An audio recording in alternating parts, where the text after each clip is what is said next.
సుమన్ టీవీలో మీ personal and business promotions కోసం కింది నెంబర్కి కాంటాక్ట్ చేయండి. ఏపీలో ముఖ్యంగా విజయవాడలో వరదల బీభత్సం తీవ్ర నష్టాన్ని మిగిల్చింది. ప్రాణాలు కొంతమంది కోల్పోవడంతో పాటు ఆస్తి నష్టం భారీగా సంభవించింది. సహాయక చర్యలు కొనసాగుతున్నాయి. బాధితులను ఆదుకునేందుకు దాతలు భారీగా విరాళాలు ప్రకటిస్తున్నారు. టాలీవుడ్ సైతం కదిలొచ్చింది. ఇప్పటికే చాలామంది అగ్ర హీరోలు సీఎం చంద్రబాబును కలిసి విరాళాలు ఇవ్వగా నేడు జూనియర్ ఎన్టీఆర్, రామ్ చరణ్ కలవబోతున్నారు. ఏపీ సచివాలయంలో సీఎంను కలిసి వరద బాధితులకు ప్రకటించిన విరాళాన్ని చెక్ రూపంలో అందజేయనున్నారు.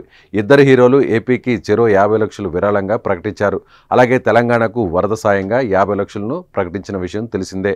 ఇక సీఎం చంద్రబాబుతో జూనియర్ ఎన్టీఆర్ కలుస్తుండడం సర్వత్రా ఆసక్తి నెలకొంది. 2009లో టీడీపీ కోసం ప్రచారం చేసిన జూనియర్ ఎన్టీఆర్ ఆ తర్వాత రాజకీయాలకు, పార్టీకి దూరంగా ఉంటున్నారు.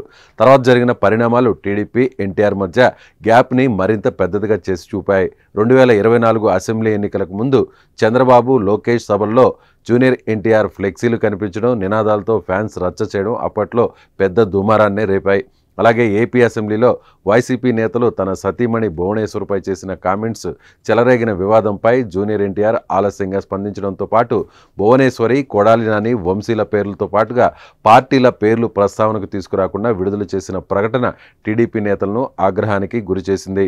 చాలామంది నాయకులు బహిరంగంగానే ఎన్టీఆర్పై తీవ్ర విమర్శలు చేశారు.